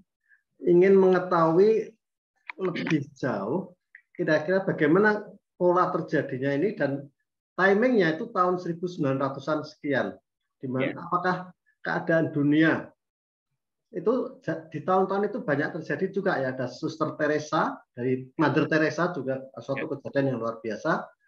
Kemudian ada lagi, saya pikir ada lagi, dan kemudian ini Suster Faustina ini suatu hal yang luar biasa juga. Apakah hal ini perwahyuan seperti ini polanya sedemikian dengan hubungannya dengan situasi dunia saat itu? Kalaupun terjadi seperti itu, bagaimana menurut pendapat Romo suasana yang terjadi 2-3 tahun yang lalu dengan ada pandemi yang sungguh luar biasa itu? Terima kasih. Kita melihat memang cukup banyak tokoh dalam abad 20 ini yang memberi kesaksian yang luar biasa. Di dalam satu situasi dunia yang begitu antipati terhadap yang namanya iman dan keselamatan. Ya, jangan lupa dunia itu secara sistematis melakukan kampanye untuk melawan gereja. Ya, kenapa? Karena gereja itu menjadi sakramen keselamatan. Dia bersaksi tentang Yesus yang adalah jalan kebenaran dan hidup. Dan kalau Yesus itu tidak lagi dihormati, maka jaminan keselamatan itu tidak dipahami oleh banyak orang. Dengan demikian, kegelapan yang berkuasa. Nah, ada tadi disebut Santa Faustina, ada lagi disebut Bunda Teresa. Itu semua berbicara tentang kegelapan. Tapi juga ada juga tokoh lain, misalnya Maximilian Kolbe, yang berbicara tentang kemartiran, bersaksi tentang kemartiran. SVD boleh berbangga, ada 4 orang juga dari Perang Dunia Kedua, orang Polandia juga, yang punya kesaksian seperti Maximilian Kolbe, menyiapkan diri untuk menggantikan orang yang sedianya dihukum mati. Dan ada cukup banyak mistikus lain. Dan kalau kita melihat dalam sejarah gereja, memang ada situasi di mana gereja itu menjadi begitu buruknya, ya, gereja itu menjadi begitu buruknya, atau gereja itu menjadi begitu teraniaya, dan pada saat-saat seperti ini dimunculkan sejumlah tokoh yang lantang dan berani bersuara untuk menegakkan kebenaran. Abad kegelapan gereja misalnya, itu gereja menjadi begitu korup dan tidak bermoral, lalu tokoh-tokoh pembaharu dari biarawan Cluny misalnya, mereka berani untuk menampilkan kesaksian yang mengingatkan orang pentingnya gereja kembali ke jalan benar. Ya. Nah, hal-hal seperti ini kita melihat betapa Tuhan itu mencintai kita. Di tengah situasi dan masyarakat yang paling berdosa dengan keadaan ini sekalipun, Tuhan tetap menampilkan sebuah pengajaran dengan mengetengahkan, memberikan karunia. Saya memakai istilah memberikan karunia kepada beberapa orang yang bisa menjadi suara bagi perubahan gereja. Nah, sekarang kalau kita bertanya, apa yang terjadi dengan 1-2 tahun terakhir tentang pandemi COVID ini? Nah, pandemi COVID ini jelas sampai sekarang itu kan kita masih bertanya terus. Ini memang sebuah pandemi alamiah atau sebuah pandemi rekayasa? Banyak orang yang merasa itu rekayasa sehingga ada istilah orang yang COVID, yang bukan COVID pun di-COVID-kan, ya. Ada keuntungan bisnis di sana dan sebagainya, semua itu terjadi. Tetapi apapun bentuknya, dunia secara global itu tertantang. Dan di tengah tantangan ini, kita bisa melihat bahwa masyarakat global menampilkan satu citra solidaritas antar bangsa yang jauh lebih kuat, yang jauh lebih bisa menyentuh ke berbagai pihak. Ya. Solidaritas antar negara untuk bersama-sama menalangi pandemik ini itu menjadi lebih serius. Walaupun ada banyak agenda ekonomi di sana, ada banyak agenda lain, tapi aspek solidaritas itu menjadi sangat serius. Nah, ini sangat sesuai dengan apa yang dikatakan oleh Yesus. Ya, jika saudaramu berkekurangan, beri dia pertolongan. Jika orang lapar, beri dia makan. Jika orang haus, beri dia minum dan sebagainya. Nah, bagi saya aspek solidaritas yang ditampilkan secara global ini adalah sebuah pesan kenabian yang sangat sesuai dengan apa yang diajarkan oleh Yesus. Nah, masih pro dan kontra, tapi secara personal, saya melihat upacara doa bagi dunia yang dilakukan oleh Paus Fransiskus di Vatikan ketika dia sendiri di lapangan itu berdoa bagi dunia, saya lupa tanggalnya. Tetapi itu memberikan sebuah pesan yang sangat kuat karena waktu itu kutipan yang dia pakai adalah jangan takut. Ya. Percayalah. Itu kan Yesus bersama para murid di Danau Galilea. Lalu ketika badai menyerang, Yesus bangun dan berkata, jangan takut, percayalah, milikilah iman. Don't worry, have faith. Jadi pesan kita, bagi saya pesan kenabian di sini adalah tantangan selalu ada, musibah selalu ada, perlawanan terhadap kemanusiaan selalu ada, tetapi manusia harus kembali ke hakikat dasarnya. Dia adalah orang ciptaan Tuhan yang diberi karunia iman. Maka eksplorasi dan berdayakan iman itu. Jangan takut. Yakin pada keselamatan yang datang dari Yesus. Wujud ketidaktakutan apa? Mari kita solider satu sama lain. Ya. Bagaimana saya bisa melayani Tuhan yang tidak saya lihat kalau saya tidak melayani saudaraku yang saya lihat? Itu surat 1 Yohanes. Ya. Jadi pesan-pesannya selalu ada. Mungkin beberapa tahun lagi ke depan kita akan menemukan banyak refleksi yang lain. Tapi yang muncul bagi saya pada malam ini ketika ditanyakan peristiwa ini, dua poin ini saya sangat yakin lahir dari situasi buruk yang kita hadapi. Nomor 1, soliderlah dengan semua orang ketika berhadapan dengan kesulitan. Yang kedua, miliki iman. Jangan takut. Kita tetap memiliki Yesus yang selalu mengingatkan kita dengan pesan ini. Aku selalu menyertai kamu sampai akhir zaman. Ya. Kira-kira begitu dulu Pak Frans Darmono ya. Terima kasih. Belum lengkap, tetapi kira-kira ini sentilan awal untuk refleksi ya. Terima kasih banyak. Terima kasih Pak Frans. Ada dua, satu Pak Albert sama lagi di chat ya, sama Ibu Rosa. Oke, Pak Albert silakan. Selamat malam Romo, selamat malam Pak Abdi. Ya. Izin tanya ini, ada 2 pertanyaan. Pertanyaan yang pertama adalah, saya punya bukunya ini Romo, tentang Santa Faustina. Ya. Saya kagum dan percaya betul akan apa yang dikatakan atau dituliskan oleh Santa Faustina. Yang menjadi pertanyaan saya adalah, ini seperti harta besar yang dimiliki oleh gereja Katolik, gitu.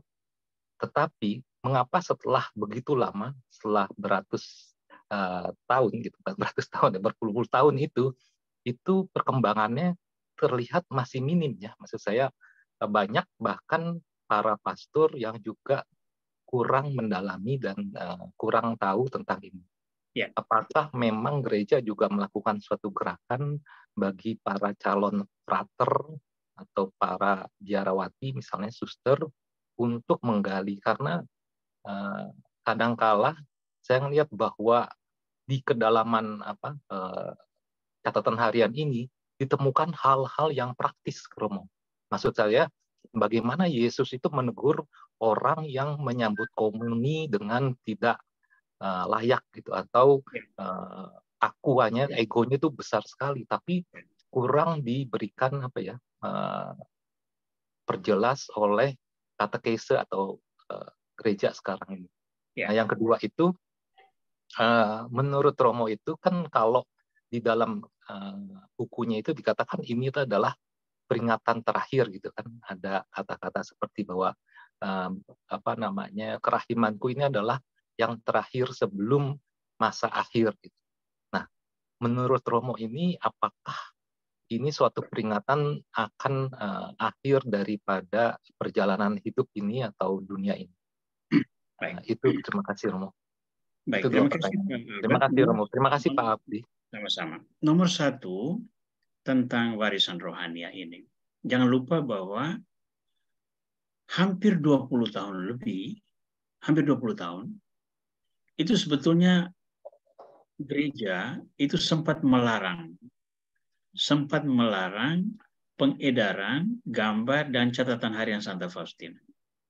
Itu dari tahun 59 sampai 78. Jadi hampir 20 tahun. Tapi kemudian disadari bahwa pelarangan itu adalah hasil salah paham atas terjemahan dari bahasa Polandia ke dalam bahasa Italia dan Prancis. Ya, itu catatan yang diberikan kepada kita. Nah, katekese masif tentang kerajaan ilahi itu digerakkan terutama sejak Santo Yohanes Paulus II menjadi paus. Ya, jadi baru tahun 70-an, 79, 80 dan seterusnya.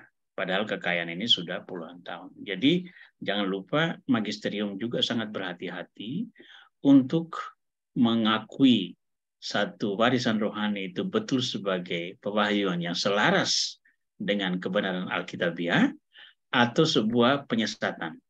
Ingat penjelasan saya tadi tentang kebenaran universal, pewahyuan universal dan pewahyuan personal. Nah, pewahyuan personal Santa Faustina ini itu adalah sebuah karunia untuk Santa Faustina, menjadi peringatan bagi kita, tapi untuk menerima dan mempraktekkan itu opsional. Ya, itu boleh dipraktekkan, tidak salah, tapi kalau tidak dipraktekkan dan tidak diimani juga, Anda tidak berdosa. Itu berbeda dengan kitab suci. Kalau kitab suci itu kita tidak mengimani, itu kita berdosa. Kalau kita mengimani dan mempraktekkan, nah, itu kebenaran rahmat. Ya. Nah, mengapa gereja hasilnya ini minim? Nomor satu, devosi itu selalu opsional. Bahkan namanya rosario, siarah ke Gua Maria, jangan lupa loh, ini Bunda Yesus. Itu pun tetap opsional. Ya. Jadi boleh dijalankan dan boleh tidak. Ya. Jadi semua gerakan ini adalah cara Tuhan mengingatkan kita untuk kembali ke kebenaran sentral. Kebenaran sentral itu apa? Keselamatan hanya datang melalui Yesus Kristus.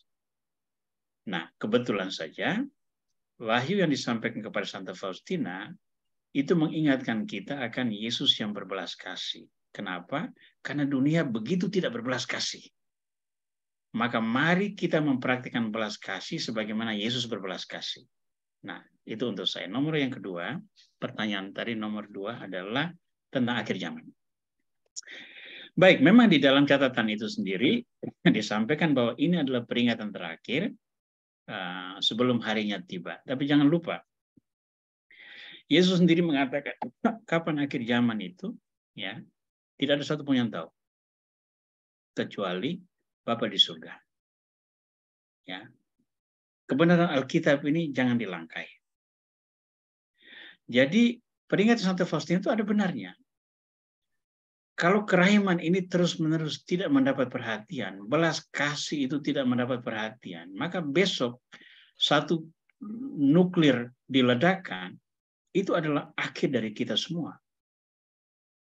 Nah, kalau akhir ini terjadi, maka pesan kerahiman itu menjadi tidak lagi berarti, lalu kita harus berhadapan dengan Sang Pencipta, kan? Sang Hakim kita sendiri yang mengadili kita menurut apa yang kita lakukan di dunia. Maka sebetulnya pesan Santa Faustina bahwa ini adalah peringatan terakhir, itu bukan berarti bahwa terakhir bahwa besok terjadi akhir dunia atau tahun depan. Ada orang yang sudah sampai menulis tanggal berapa, bulan berapa, maka orang harus siapkan lilin yang diberkati, bawa kotak-kotak lilin minta diberkati di pastoran, karena katanya dunia akan kegelapan mutlak. Lalu yang bisa menerangi hanya lilin yang diberkati pastor. Orang yang bawa saya ke sana, saya suruh bawa pulang. Atau jual lilin itu dan beri itu kepada orang lain. Karena itu bukan pesan kerahiman yang kita pakai. Ya.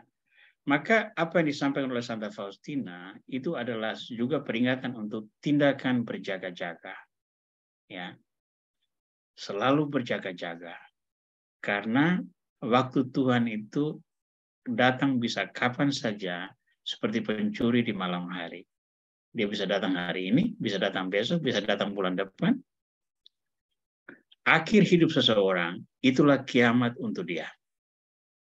Akhir hidup seseorang, itulah kiamat untuk dia. Satu kali waktu, andai kata planet ini diledakkan oleh sebuah kekuatan tata surya, maka itu adalah akhir bagi segala sesuatu. Tapi bagi setiap orang, ketika dia mengakhiri hidup, nah itulah kiamat untuk dia. Maka bagi kita, pesan ini tetap relevan. Berjaga-jaga selalu. Jangan sampai Tuhan datang dan menemukanmu dalam keadaan yang tidak siap. Kurang lebih begitu ya, Pak Albert ya. Baik, Pastor. Terima kasih. Kalau soal-soal praktis itu, bagaimana ya, Pastor? Kan Tuhan Yesus itu langsung menerangkan seperti beliau mengajarkan kita doa Bapa kami. Beliau juga mengajarkan doa Koronka gitu kan. Nah, kenapa gereja kok nggak membuat jadi official, menjadi resmi seperti waktu para murid menanyakan itu ya. Maksud saya kan itu permintaan juga gitu ya. Bedanya begini. Ketika pewahyuan dalam rupa inkarnasi, Yesus hadir di tengah kita sebagai manusia, itu Yesus Tuhan menyatu dengan manusia dalam segala aspeknya. Dan pengajaran iman selanjutnya itu hanya bertolak dari kebenaran yang diungkapkan ini. Dia tidak boleh keluar dari itu. Semua pewahyuan personal tadi itu adalah pewahyuan yang mengandung kebenaran juga, tapi diberikan dalam sebuah circumstance atau sebuah konteks yang terbatas. Nah, karena dia bernilai terbatas, maka kebenaran itu ada, tetapi dia tidak menginspirasi bagi seluruh pengajaran iman. Maka itu sesuatu yang berbeda, ya. Nah, sehingga gereja tidak menjadikannya ofisial memang, tapi ini boleh dilakukan bagi orang yang mau melakukan. Jadi sebanyak mungkin kita melakukan, iya, tetapi jangan mengajarkan itu sebagai sebuah doa Bapa kami baru, tidak bisa. Ya, demi sengsara Yesus yang pedih, tunjukkanlah belas kasihan-Mu pada kami dan seluruh dunia.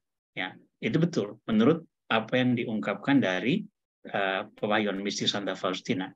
Tapi jangan lupa, Santa Faustina itu bukan Yesus Kristus. Yesus berbicara kepada kita melalui pengantaran Dia menurut visi Santa Faustina, yang oleh gereja dikatakan bahwa tidak ada kesesatan di sana. Ya, tapi konteks Santa Faustina itu berbeda dengan konteks Yesus. Maka pada akhirnya Santa Faustina harus mengantar kita kepada Yesus. Kita tidak boleh menjadikan Santa Faustina sebagai Yesus yang lain di samping Yesus yang kita miliki, lalu kita justru bisa membuat banyak orang masuk ke dalam jalur yang salah sebagai buah dari pendekatan kita itu. Ya, kurang lebih begitu dulu untuk malam ini. Terima kasih, Pastor. Pak Abdi, masih ada satu pertanyaan. Iya, satu lagi nih, pertanyaan terakhir dari Ibu Rosa. Ada dua lagi satu. Oke, yang pertama dari Bu Rosa itu, Romo, apakah boleh kita memasukkan permohonan waktu doa Koronka? Kemudian, apakah jam 3 pagi, apakah perlu kita doa jam kerahiman? Itu dari Bu Rosa. Ya. Baik, nomor 1, jam kerahiman dulu. Jam kerahiman yang kita miliki itu berkaitan dengan kematian Yesus ya, di salib, dan itu terjadi jam 3 sore. Jadi ya jam kerahiman ya itu, ya jam 3 pagi itu untuk orang yang semangat lah. Untuk saya tidak wajib bahwa orang harus berdoa jam 3 pagi. Jadi kebicaraan tentang jam kerahiman, kaitkan itu dengan sengsara dan wafat Yesus. Ya. Doa kerahiman yang kita miliki sekarang ini, yang kita miliki jam 3 sore itu sebetulnya, kalau dari buku itu sendiri, itu sebetulnya tidak ada sebuah doa baku pada jam 3 sore itu. Malah yang sangat dianjurkan itu, renungkanlah penderitaan Yesus, jalan salib, jam 3 sore. Ya. Jadi ketika Anda menyisipkan permohonan di dalam doa itu, saya rasa tidak menyalahi intensi doa. Saya sendiri setiap kali berdoa kerahiman itu, sesudah saya daraskan doa yang biasa itu, lalu saya mulai mendoakan orang-orang yang saya rasa perlu didoakan pada jam itu. Mengapa itu sangat baik? Karena kita merenungkan sengsara dan wafat Yesus Kristus pada saat itu. Untuk apa? Untuk keselamatan kita. Maka alangkah baiknya kita juga mendoakan orang-orang yang kita harapkan ikut menimba keselamatan yang datang dari sengsara dan wafat Yesus tersebut. Ya, silakan Bu Rosa.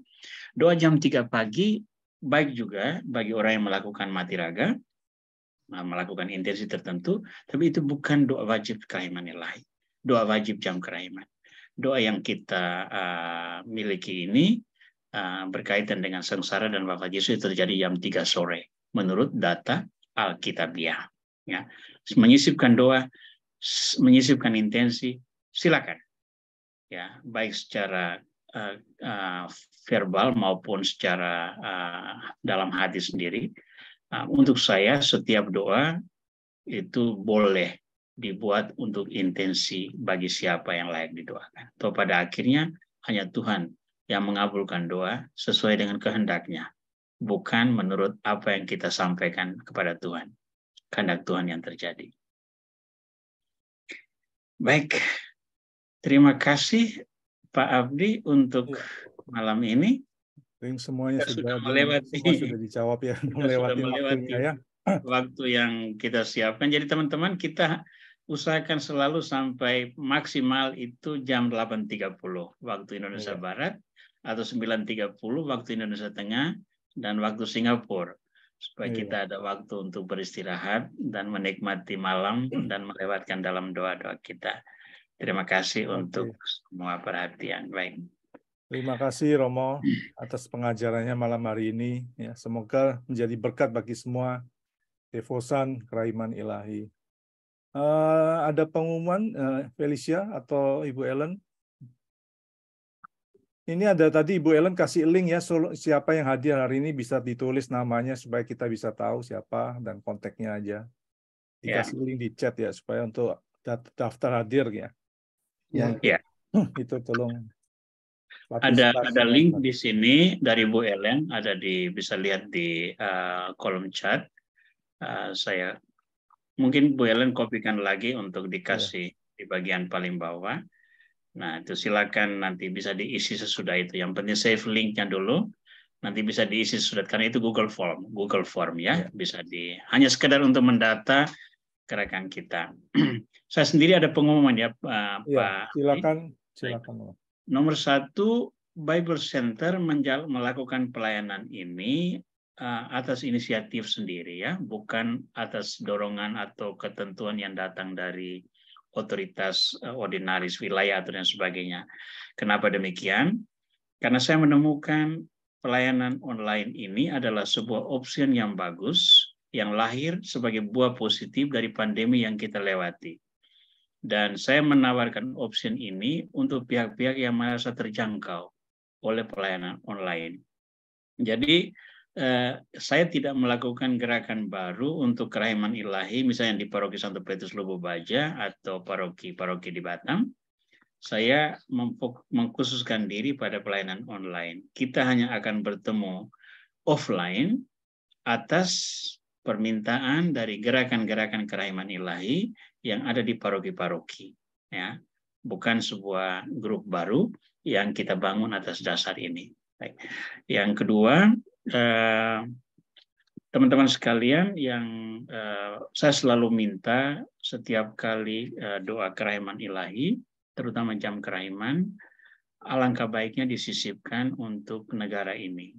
Ya, kita sebagai warga Indonesia atau orang Indonesia yang tinggal di seberang, baik untuk mendoakan negara ini, untuk perdamaian, untuk kerukunan dan sebagainya. Kita lihat sendiri gerakan apa yang terjadi di tengah kita sebagai devosan kerahiman ilahi. Kita semua berkontribusi melalui doa-doa kita. Baik, terima kasih untuk semua perhatian, Pak Abdi. Saya persilakan untuk menutup acara kita malam ini. Mungkin ya langsung doa penutup dan berkat dari Romo. Silakan Romo. Ya, baik. Mari kita berdoa bersama. Dalam nama Bapa dan Putra dan Roh Kudus. Yesus kerahiman ilahi, kami bersyukur kepadamu karena Engkau terus membahasakan siapa dirimu dan hakikat pelayananmu kepada kami umatmu melalui warisan rohania yang telah kau titipkan lewat Santa Faustina. Kami bersyukur bahwa Engkau memberikan kami kesempatan untuk berinteraksi melalui forum ini. Kami bersyukur atas berkat dan penyertaan. Berikanlah kami kekuatan, berikanlah bimbingan. Kiranya doa dan harapan kami ini akan terus menjadi korban yang mewangi di hadapan altar-Mu dan menjadi sumber sukacita dan harapan serta peneguhan bagi hidup dan pelayanan kami.